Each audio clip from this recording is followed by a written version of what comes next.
Bonjour, c'est Jules Lavie pour Code Source, le podcast d'actualité du Parisien.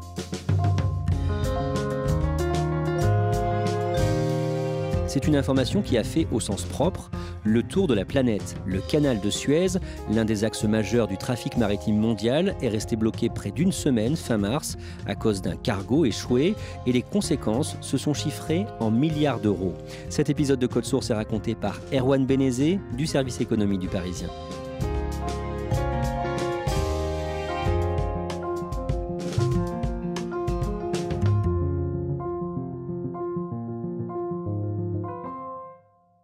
Erwan Benezet, où se trouve le canal de Suez ? En Égypte. Il coupe le pays. Sur son côté oriental, c'est le Sinaï, et sur le côté occidental, c'est une région un peu plus verdoyante, puisque le Nil coule un peu plus loin à l'ouest. C'est un endroit extrêmement désertique. Le plus impressionnant, c'est les images satellites, parce qu'on dirait presque un ruisseau, une rigole, tellement c'est fin, puisque ça fait 193 km de long, mais en revanche, seulement 300 mètres de large et 22 mètres de profondeur. Donc c'est très, très, très étroit. Donc c'est un axe important d'un mot ? C'est un carrefour, c'est l'une des 8 grandes portes commerciales du monde qui permet de relier d'abord 2 continents qui sont l'Afrique et l'Asie, et puis l'Europe, puisque des bateaux qui partent par exemple de Rotterdam traversent la mer Méditerranée, empruntent le canal, rejoignent la mer Rouge et ensuite éventuellement l'océan Indien pour rejoindre par exemple le Japon. L'idée de creuser un canal à cet endroit existe depuis des centaines d'années, voire des millénaires. Exactement, un canal avait même existé, le canal du Nil à l'époque des pharaons. Puis en fait, il était difficilement navigable, il s'ensablait très régulièrement et donc au 7e, 8e siècle, on a arrêté de l'utiliser et il a disparu.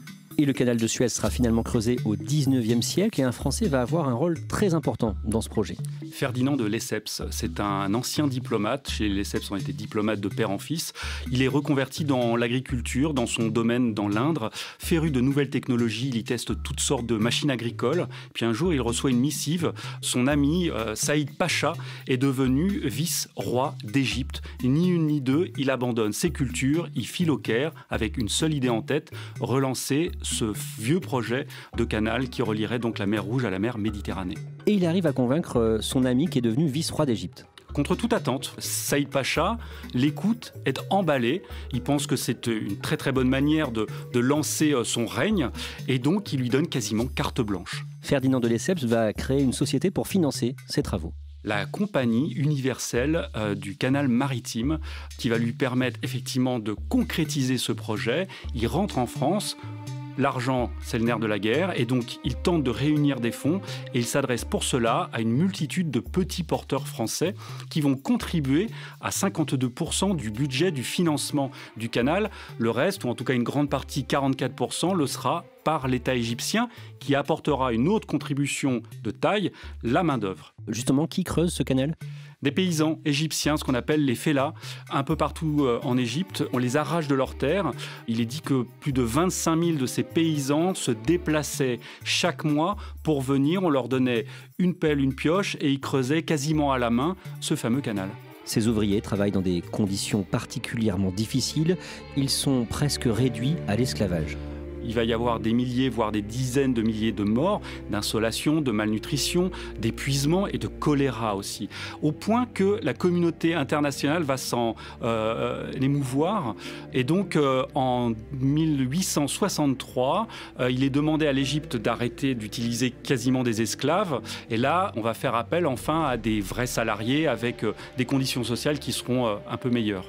Les travaux durent 10 ans, ils se terminent en 1869 et près de 90 ans plus tard, en 1956, l'Égypte nationalise le canal de Suez. Le canal de Suez, la route internationale de l'Orient ouverte par Ferdinand de Lesseps, a pris soudain la vedette internationale. Voici à peine 2 ans, Nasser et le représentant de la Grande-Bretagne, en signant l'évacuation de Suez, avaient garanti le régime du canal jusqu'au terme du mandat fixé à 1968.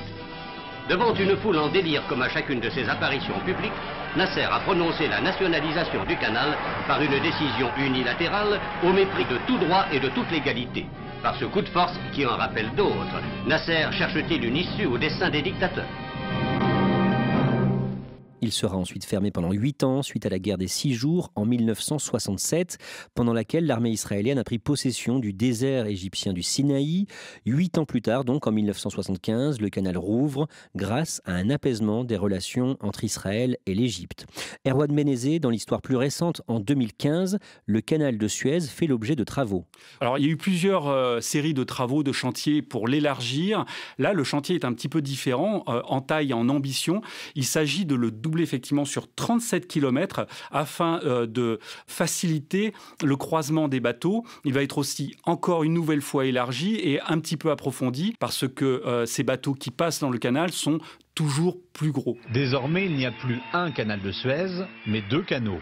La voie maritime a été doublée par endroits, élargie à d'autres, pour que les navires puissent l'emprunter dans les 2 sens en même temps. Naviguer sur le canal, c'est difficile, c'est compliqué ? C'est difficile au regard de la taille des bateaux et de la largeur du canal. Je le disais, c'est environ 300 mètres en moyenne, quand les mastodontes des mers, aujourd'hui, peuvent atteindre plus de 400 mètres de long. C'est l'équivalent de la Tour Eiffel avec encore un tiers de sa longueur. Imaginez, on ne les arrête pas en un instant, il faut anticiper. Parfois, ça met 1 ou 2 kilomètres. Donc, ça rend la navigation difficile, tellement difficile que... En plus des pilotes du bateau, 4 autres pilotes égyptiens, eux, se relaient pendant la navigation sur le canal. Un premier à l'entrée du premier chenal, 2 qui se relaient pendant la navigation du canal, qui dure en général 10-11 heures, et puis un dernier pilote égyptien toujours pour la sortie du chenal. Erwan Benezet, on en vient à l'actualité la plus récente. Le soir du mardi 23 mars, les conditions météo sont compliquées. Elles sont compliquées, alors elles ne sont pas exceptionnelles. Il faut savoir que dans cette région souffle un vent qu'on appelle le Khamsin. C'est un vent qui souffle pendant 50 jours et qui vient d'Afrique du Nord, très chaud, qui charrie beaucoup de poussière et de sable avec des rafales qui peuvent atteindre 140 km/h.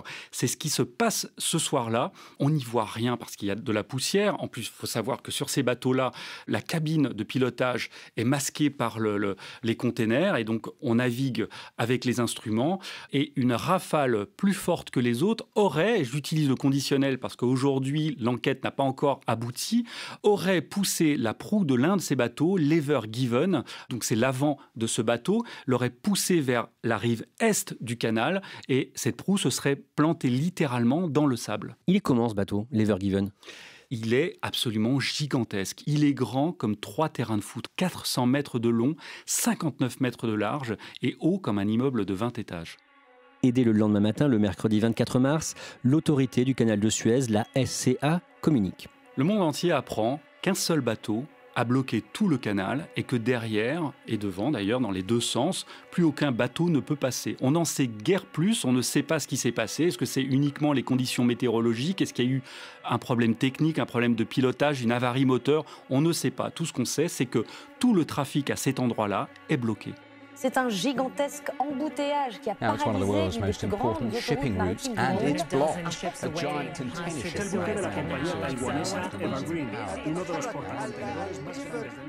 Les marchés financiers s'affolent, les logisticiens, toutes les compagnies qui sont approvisionnées en matières premières ou en matériaux se demandent comment ils vont faire. Bref, il y a beaucoup de questions qui sont posées juste par le fait qu'un seul bateau est planté dans le sable. L'Ever Given est donc en travers du canal. Qu'est-ce que l'on voit sur les photos prises du ciel ? On voit ce bateau dont la proue est plantée dans l'une des berges et où la poupe, l'arrière du bateau, rejoint presque la berge opposée. Aucun bateau ne peut passer. Derrière, on commence d'ailleurs à voir sur ces mêmes images satellites des bateaux qui s'accumulent, qui sont en bouchon. Vous avez un bouchon comme le péage de Saint-Arnoux à la fin du mois de juillet.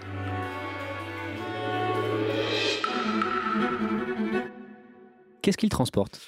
Sur ce bateau, il y a plus de 20 000 conteneurs. Là, ils font 20 mètres de haut. Le bateau lui-même fait 219 000 tonnes et il transporte toutes sortes de marchandises qui sont acheminées de Yantian, un port chinois, pour aller à Rotterdam, inonder de marchandises l'ensemble de l'Europe. Et vous pouvez retrouver de la viande, des composants électroniques, des ordinateurs, des voitures, du thé. Il y a même des meubles Ikea. Bref, vous pouvez trouver tout ce qui fait aujourd'hui le commerce mondial. Et d'autres bateaux sont bloqués par l'Ever Given. Qu'est-ce qu'il y a à bord des autres bateaux? Alors, comme sur l'Ever Given, on trouve toutes sortes de produits. Et puis, à un moment, il y a une information qui suscite un certain émoi parce que, notamment, il y a 11 bateaux porte-conteneurs roumains qui transportent 135 000 moutons avec à leur bord uniquement suffisamment de vivres pour 3 jours, de vivres et d'eau. Et donc, de nombreuses associations commencent à s'émouvoir de leur sort. Quelle est l'alternative pour les cargos qui ne peuvent plus passer par le canal? Il n'y a pas beaucoup de choix. En fait, le seul autre choix qui leur est proposé, c'est de littéralement contourner l'Afrique en passant par le cap de Bonne-Espérance. Donc on quitte la mer Rouge, on rejoint l'océan Atlantique, on relonge toute la côte occidentale de l'Afrique. Et puis soit on passe ensuite par le cap Gibraltar pour rejoindre la Méditerranée, soit on remonte sur les côtes françaises et on arrive au port du Havre. Et donc ça double quasiment le trajet? C'est 9000 km supplémentaires. En moyenne, 10 à 11 jours de navigation en plus. Ça a un coût que les compagnies estiment à plus de 300 000 $ de fuel lourd qui seront consommés pour contourner l'Afrique. Qu'est-ce qui est tenté dans un premier temps le mercredi pour essayer de dégager l'Ever Given? Alors assez rapidement, on fait venir des pelleteuses, mais qui apparaissent un peu ridicules en comparaison de la taille du bateau. Mais ces pelleteuses creusent le sable sur plusieurs mètres de profondeur et elles essayent d'enlever tout autour de la proue. L'idée, c'est que des remorqueurs, une fois que cette proue serait dégagée du sable, puissent tirer le bateau vers le centre du canal et le remettre dans l'axe. Les opérations de renflouement ne donnent rien et le lendemain, le jeudi matin, ce sont des dizaines de navires qui sont bloqués. Qu'est-ce qui est fait ce jour-là pour dégager l'Ever Given? Outre ces pelleteuses, on y amène des dragues suceuses. Ce sont des sortes d'énormes aspirateurs sur l'eau avec des tuyaux qui vont jusqu'au fond, qui enlèvent du sable. Le problème, c'est que cet endroit du canal est extrêmement rocheux et donc non seulement le bateau est ensablé, mais il est aussi littéralement encastré et donc ça rend les opérations encore plus difficiles. Ce jour-là, on apprend qu'une entreprise spécialisée dans les sauvetages en mer est attendue sur place. Smith Salvage. Salvage, c'est sauvetage en anglais. C'est une entreprise néerlandaise qui existe depuis plus d'un siècle et qui s'est spécialisée aux 4 coins du globe dans le sauvetage de navires en difficulté. Elle s'est notamment illustrée au début des années 2000 pour avoir remonté le sous-marin Kursk, le sous-marin nucléaire russe, avec à bord malheureusement 118 marins, ou plus récemment le Costa Concordia qui était échoué sur un flanc au large des côtes italiennes en 2013. Ce jour-là, on a plus d'informations sur le propriétaire de l'Ever Given. Le propriétaire est japonais, le gestionnaire technique est allemand, l'armateur est taïwanais, les 25 marins sont indiens et le bateau bat pavillon panaméen. Le vendredi, la situation devient compliquée. Plus de 300 cargos sont en attente. De nouveaux bateaux remorqueurs viennent en renfort pour essayer de tirer l'Ever Given et plusieurs pays proposent leur aide. Et notamment les États-Unis et la Turquie. Alors, l'aide est bienvenue, mais elle ne sera finalement pas utilisée pour 2 raisons principales. D'une part, c'est qu'il faudrait acheminer du matériel et ça prendrait beaucoup de temps. Et puis, il y a une question d'orgueil national. L'Égypte pense, espère pouvoir se tirer d'affaire toute seule. De son côté, la Russie en profite pour faire la promotion d'une autre route maritime possible. C'est ce que les Russes appellent la RMN, la route maritime du Nord, qui passe par l'Arctique et la Sibérie. Alors, il faut savoir que c'est une route qui, en général, ne peut être utilisée que quelques mois dans l'année, entre le mois de juillet et le mois de décembre, et c'est que quelques dizaines de bateaux qui ne peuvent l'emprunter, parce que le reste du temps, c'est entièrement gelé. Et malheureusement, avec le réchauffement climatique, cette route pourrait être de plus en plus utilisée, occasionnant en revanche de graves problèmes de pollution et donc des problèmes écologiques. Les Russes profitent de cet incident dans le canal de Suez pour rappeler que cette route permettrait aux bateaux d'économiser des jours de navigation. Quand les bateaux passaient par le cap de Bonne-Espérance, c'était en moyenne 26 jours de navigation. Par le canal de Suez, c'est 19 jours. Par la RMN, la route maritime du Nord, on ramènerait cette durée de navigation à une dizaine de jours seulement. Erwan Benezet, depuis le mercredi, le blocage du canal de Suez a des répercussions sur les marchés financiers, notamment sur les cours du pétrole. Dès le mercredi, que ce soit le Brent en mer du Nord ou le WTI à New York, ils ont pris 6% en une journée. Ils sont redescendus le lendemain. Vendredi, puisque le problème n'était toujours pas résolu, que ça devenait de plus en plus compliqué, ils ont rebondi de 5,5%. Et puis ça s'est stabilisé. Alors, certains médias se sont posé la question d'un risque de pénurie. C'est plus de la spéculation que d'un problème de pétrole d'approvisionnement, puisque seulement 2% de la consommation mondiale passe par le canal de Suez. Le samedi, la situation ne s'améliore pas. Après 4 jours de blocage, est-ce que l'on sait combien tout cela va coûter ? Plusieurs compagnies d'assurance ont fait leurs calculs. Il faut savoir que chaque jour, c'est 10 milliards de dollars de valeur de marchandises qui transitent par le canal de Suez. Donc à ce moment-là, la répercussion, c'est 10 milliards par jour sur le commerce mondial. Et pour l'Égypte, c'est entre 14 et 16 millions de dollars de devises en moins par jour. Le dimanche, est-ce que les opérations pour dégager l'Ever Given progressent ? Malheureusement non. Malgré tous les efforts, rien n'y fait. Et donc finalement, la solution va venir d'un astre, la Lune. On se met à compter sur la marée haute qui va arriver le lendemain, c'est la pleine lune, pour espérer pousser le bateau vers le haut et ensuite pouvoir le faire bouger. Et dès le lendemain, une opération de grande ampleur est lancée. Tous les bateaux se positionnent autour du Ever Given avec quand même une idée en tête. Et là, ce sont les ingénieurs de Smith Salvage qui font très attention. Il faut coordonner les forces, à la fois la manière dont on tire et qu'on pousse le bateau avec la pression de la marée montante pour ne pas endommager la structure du bateau et que tout soit coordonné pour faire bouger le bateau. Et effectivement, dès lundi matin, on peut presque dire que le plus dur est fait puisqu'il s'est extrait de ce sol rocheux, de ce sable qui l'emprisonnait. Et donc ensuite, degré par degré, les remorqueurs tentent de remettre le bateau dans l'axe. Il bouge à un moment jusqu'à une trentaine de degrés, il se restabilise et puis finalement, il va pouvoir s'éloigner de la rive et se remettre parallèle aux rives du canal. Cette image qui va faire le tour du monde, ça bouge du côté du navire qui bloque le canal de Suez depuis près d'une semaine.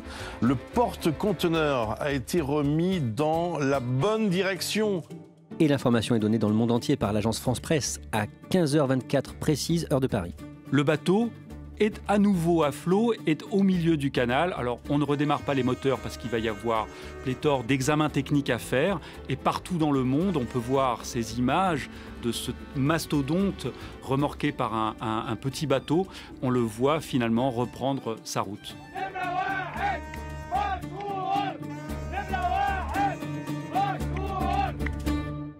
Le retour à la normale va prendre du temps ? Il y a plusieurs étapes. La première étape, c'est de vraiment refluidifier le trafic dans le canal. 400 bateaux qui attendent, c'est un véritable embouteillage. Les autorités tablent sur 3 jours et demi. Ça prendra certainement un petit peu plus longtemps. Et puis ensuite, il y a cet effet domino. Tous ces bateaux qui vont pouvoir réemprunter le canal vont ensuite arriver dans les ports de Marseille ou du Havre. Et là, il risque d'y avoir également congestion. Vous nous parliez tout à l'heure des 135 000 moutons bloqués sur des navires roumains. Est-ce qu'on sait ce qu'ils sont devenus ? Ce qu'on sait, c'est que des organisations, des ONG internationales ont demandé à ce que ces bateaux-là soient priorisés et qu'ils puissent passer le plus rapidement possible. Ça a été refusé. Erwan Benezet, qu'est-ce que cette histoire a mis en lumière ? On le sait tous aujourd'hui, il y a une interdépendance entre les différentes zones du monde. Au-delà de ça, la mondialisation aussi a fait que dans cette histoire, on a appris que vous aviez des planches de chêne françaises qui étaient parties en Chine pour être conditionnées et puis qui revenaient ensuite en France. Ça n'a pas beaucoup de sens. L'autre enseignement, c'est le principe du flux tendu. On ne fait plus de stock aujourd'hui. Pourquoi ? Parce que le stock, ça coûte extrêmement cher et qu'on tente de réduire les coûts au maximum. Le problème, c'est que le moindre grain de sable, bon là c'était plutôt une tempête de sable qui bloque un bateau et donc tout un canal, c'est toute l'économie mondiale qui se retrouve enlisée.